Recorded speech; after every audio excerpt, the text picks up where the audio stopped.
मध्य प्रदेश के मुख्यमंत्री डॉक्टर मोहन यादव ने साधु के भेष में आकर माता सीता वाले बयान को लेकर राहुल जी से जोड़ा। देखिए, मोहन यादव को ये बात याद रखना चाहिए कि रावण के से जोड़ने के अलावा रावण के चरित्र का कहाँ पर दिखाई दे रहा है। रावण के राज में सबसे ज़्यादा महिलाओं पर अत्याचार हो रहे थे। रावण के राज में सबसे ज़्यादा भ्रष्टाचार हो रहा था।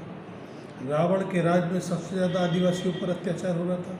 इसीलिए तो राम की ज़रूरत पड़ी। आज ये सब कहाँ हो रहा है? ये सब मोहन यादव की सरकार में मध्य प्रदेश में हो रहा है, भारतीय जनता पार्टी की सरकार में हो रहा है। तो ये देखना पड़ेगा रावण राज कहाँ है।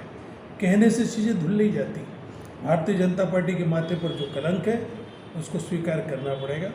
असल में राहुल गांधी जी की छवि में बहुत बड़ा परिवर्तन आया है। राहुल गांधी जी इस देश में जब से पदयात्रा की, जब से आप ये देखेंगे कि विपक्ष के नेता के रूप में इस देश ने स्वीकार किया है।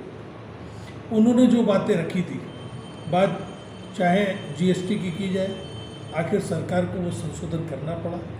बात नोटबंदी की जाए, राहुल गांधी ने उठाया था कि नोटबंदी इस देश का खतरनाक फैसला है, इससे देश की आर्थिक व्यवस्था सुधरेगी नहीं बल्कि बिगड़ेगी, और वो फैसला हुआ, नोटबंदी आखिर करना पड़े सरकार को। कृषि कानूनों को लेकर राहुल गांधी ने कहा था कि ये काले कानून है, देश के किसानों के विरोध में है, आखिर सरकार को झुकना पड़ा।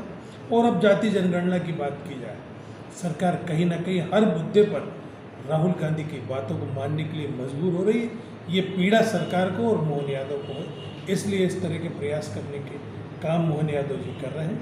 लेकिन सवाल इस बात का उठता है कि मध्य प्रदेश में जो मुद्दे हावी हैं, चाहे भ्रष्टाचार हो, महंगाई हो, महिलाओं पर अत्याचार हो, कानून व्यवस्था हो, इन सब को लेकर सरकार के पास कोई जवाब नहीं है, इसलिए इस तरीके के शिविर को छोड़े जा रहे हैं।